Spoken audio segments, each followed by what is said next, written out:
What is success for And you? success for me is looking at the world from the lens of a curious little kid and having fun and ensuring that your life is filled with joy, tapping into joy, finding joy in everything that I do, and creating joy for other people that I am around. Lovely. I love how you kind of tapped into this buzzword, success. Especially people that I kind of work with, try to have dedicated most of my life, last decade of my life, trying to understand, is basically people who are performing at the highest level in their particular craft. Right. And they are high performers. They do incredible things. They're continuously challenging themselves. Is that I really, yes, I am fulfilled.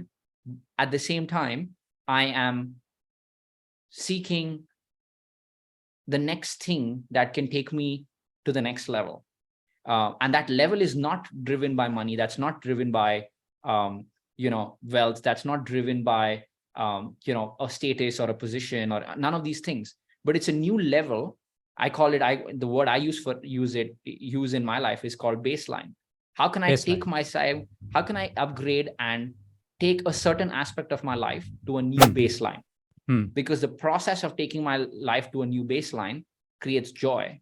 And that joy is what makes me feel fulfilled and in that regard successful. But when I feel like I'm chasing joy, that means I'm always chasing something that is going to fuel me with a certain sense of a drive to, and that drive for me, the version of me that I relate to the most is the kid. All of us, right, think external things will bring us the joy, right? But it's not. It's just gonna feel certain requirements that we have time to time in our life journey. But the sooner we all are going to come to the realization that something else is there that we haven't figured out, right? And that realization will guide our way towards that joyful situation, right? And for me, see, it's mostly maintaining a healthy, peaceful state of mind, right? Yeah. And you can have all the wealth that is available on earth, right? But if you are not good at maintaining your state of mind at a level, yeah, you can enjoy all of it, but internally, right, you balance out your thought process, your feelings, and then you feel that joy that you describe, right? That's the ultimate position that we all try to seek for, isn't it? Absolutely. And the way I describe it, is I am trying to play a game that is infinite. Just like a kid. Correct. Right? Kids love playing games.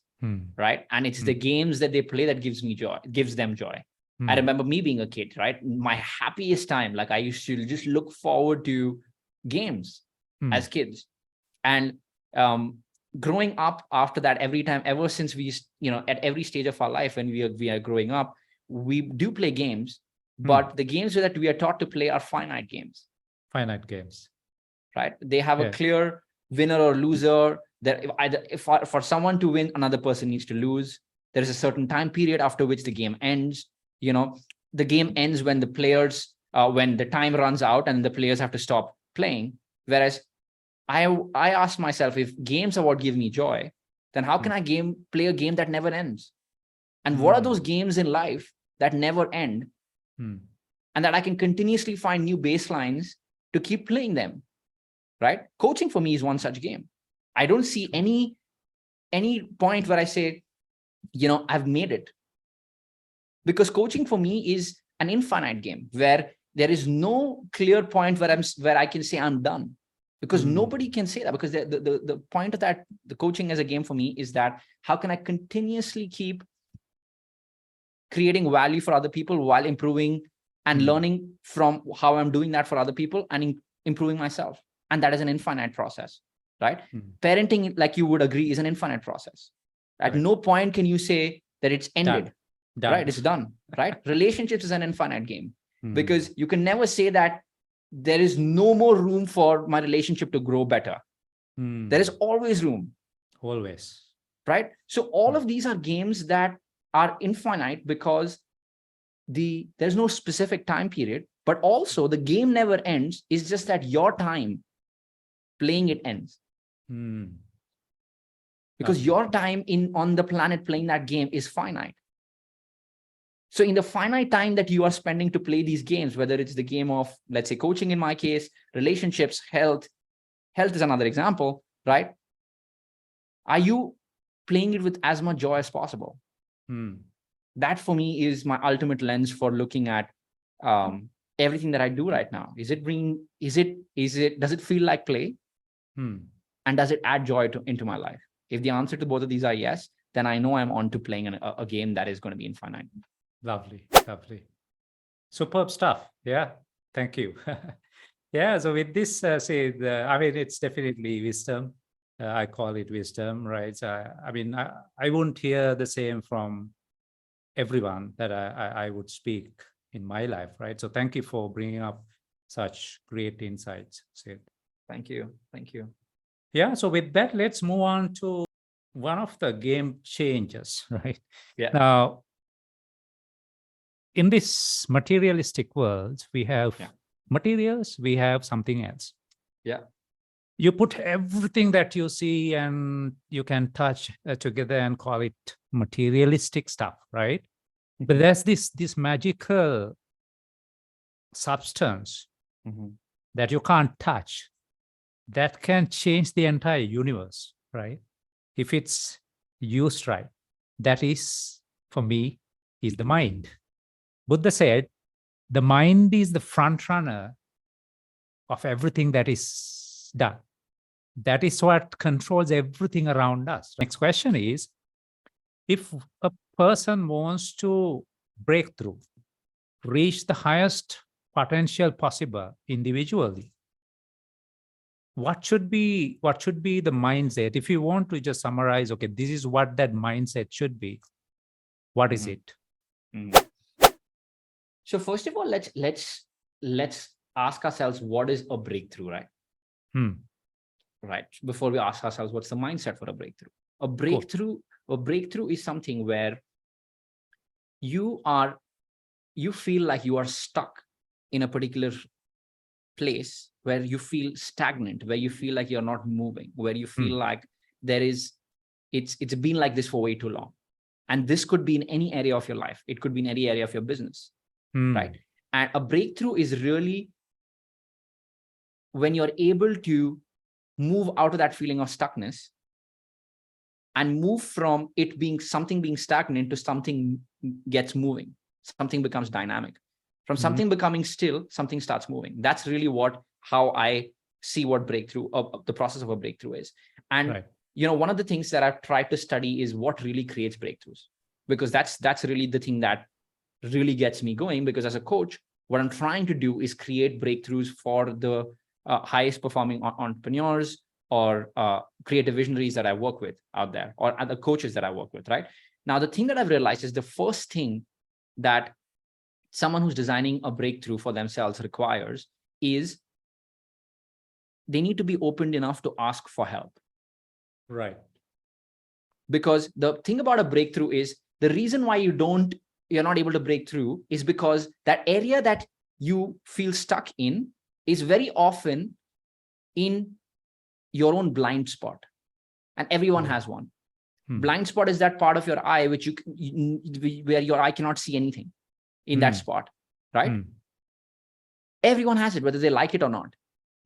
Which is why in order for you to break through and for you to be able to see that thing which you're not able to see, you often need someone else to support you to be able to do that.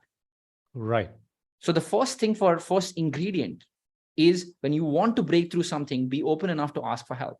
That friend could come in, your own friends, your own family. It could be a coach. It could be a therapist. It could come in so many different ways and forms. But the first thing you need for a breakthrough is you need to be able to be open enough to ask for help. And sometimes that asking for help could even say, I need help from myself, by the way, right. Which means to be able to see something from a different lens than the way you're seeing it right now. So the first thing is for a breakthrough is help. The second thing I've realized for a breakthrough is to ask yourself, what does my overall heart feel about this? Because the second reason why you feel stuck in a particular situation is because there is certain amount of stagnant emotion And emotion is nothing but energy in motion. So there's energy that's basically stuck in a specific area that is not moving. How do you give it motion? That's the second aspect. What are those feelings that I feel stuck in? That's the second element to ask yourself. So one is who do I need to ask for help? Second is, what are the emotions that I feel stuck in, which is the second age. The third one is to really ask myself, what are those thoughts that are going through in my head? So one is help, second is heart, third is head. Right. How am I continuously, what is the story I am creating about this particular situation that I'm stuck in? What are all those thoughts? And are those thoughts really true? What happens when I believe these thoughts to be true? And what would happen if if the opposite was true? Who would I be if I didn't believe these thoughts? Right. And working with your own thinking around that particular area, right? And then the last one is, the last H is actually habit. How do you, people often feel stuck because they are in a habit that is actually harming them rather than giving them any sort of gains. So breakthrough often happens when you are able to break out of that loop of that habit. Which is why, if you really think about the three, second, third, and fourth H that I shared, one is heart, head, and habit. All three you can choose to do on your own, but when they lie in your blind spot, it's very hard to do it, which is why you need the fourth H, which is help. Got it. You need someone to be able to help you to move out of it. And often breakthroughs happen when you allow yourself to break down. Agree. 100%. Right. And so being willing to break down, and by breakdown, I'm not saying it needs to be something super serious, but it's where you surrender, you let go, and you say, let me completely look at this from a completely different angle. Let me break down the chunks of what I'm thinking about this into its smallest little parts and then rebuild it again. That's when something amazing happens. And I know you highly resonate with it, because you were sharing earlier that's your story of how you created your own breakthrough and transition into this amazing community that you've built actually went through the same principle in some of these processes, from what I understood. Correct. Lovely. Yeah. So that's great stuff.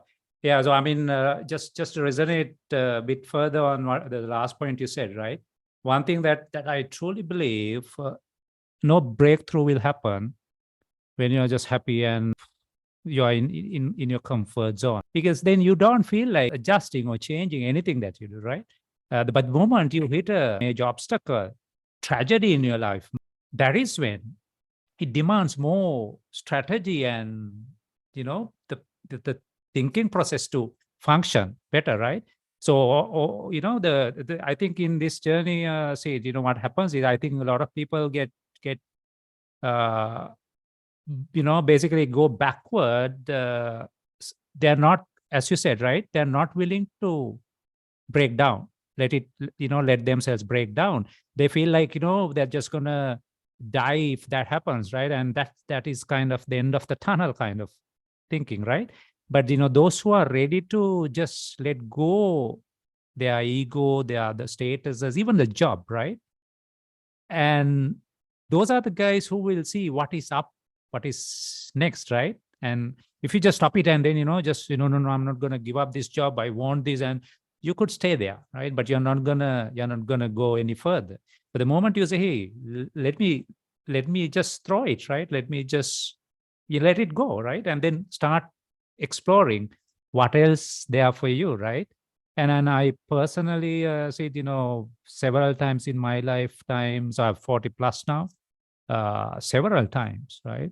I came to this realization that these tragedies happen in my life for a reason. By the time I go through it, I never feel like this is happening for a better reason, right? Absolutely. I feel like this is the end of the world. But, when I just sit back, relax myself, take the emotional perspective out a bit, right? Let it rest while I'm just getting my cortex to work, right? Thinking process to work. then I realized, okay, this can be used in a way. I break through, I do much better stuff that I have never done. So great point. Thank you for bringing that up, Sid.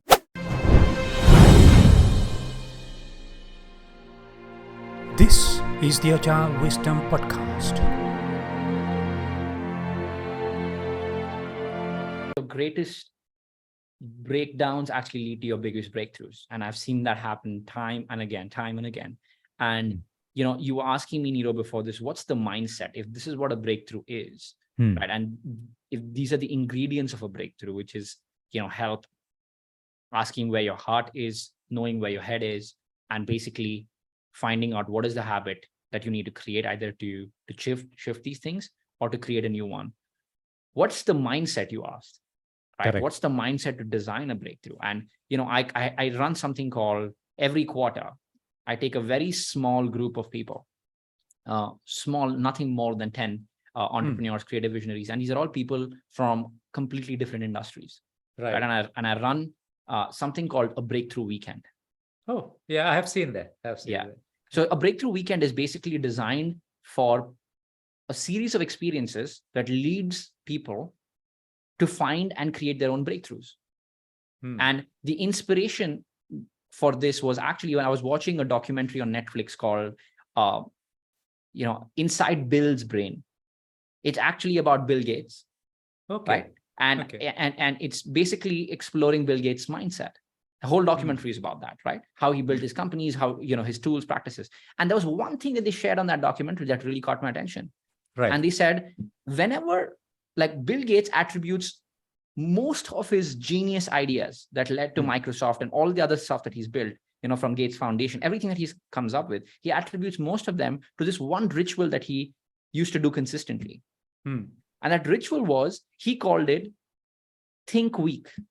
Think Week.